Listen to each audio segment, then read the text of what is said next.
আজকে আমি ভারতের ট্যুরিস্ট ভিসার ইস্যু নিয়ে কিছু কথা বলবো। যে গত কিছুদিন যাবৎ আমরা বিভিন্ন ফেসবুক প্ল্যাটফর্মে বিভিন্ন ট্যুরিস্ট গ্রুপগুলোতে আমরা দেখতে পাচ্ছি যে যে ভারতীয় ভিসা বাংলাদেশিদের জন্য খুব কম সময়ের মধ্যে সীমিত আকারে চালু করতে পারে, যেটা আমরা শুনেছি বা জানছি।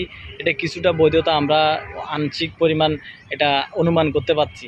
যে গতকালকের একটা নিউজ দেখলাম যে যে বাংলাদেশিদের জন্য আরও বেশি আকারে মেডিকেল ভিসা দিতে ইচ্ছুক ভারতীয় ভিসা হাইকমিশন।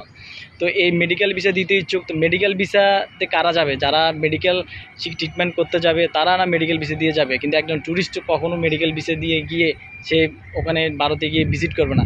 সে ভিজিট করতে হলে তাকে একটা ভিজিট ভিসা নিয়ে যাইতে হবে। এই ভিজিট ভিসাটা সহসায় ভারতীয় হাইকমিশনে বাংলাদেশিদের জন্য খুব কম সময়ের মধ্যে এটা চালু করতে পারে, কিন্তু এটার সবাই পাবেন না।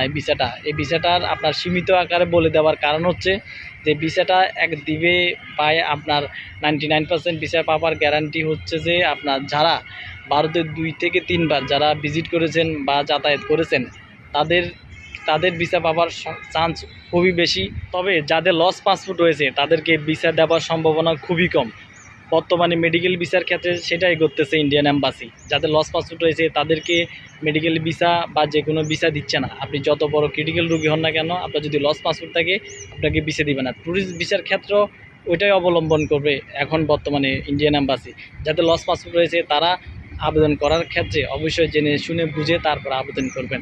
যদি একবার যদি আবেদন করে যদি ভিসা না পান, যদি একবার যদি আপনার ভিসা যদি রিভিউজ হয়ে যায়, পরবর্তীতে যখন আপনি আবেদন করতে যাবেন, পরবর্তীতে আপনার 90% ধরে নেবেন, তখন আপনার ভিসা রিভিউজ করবে।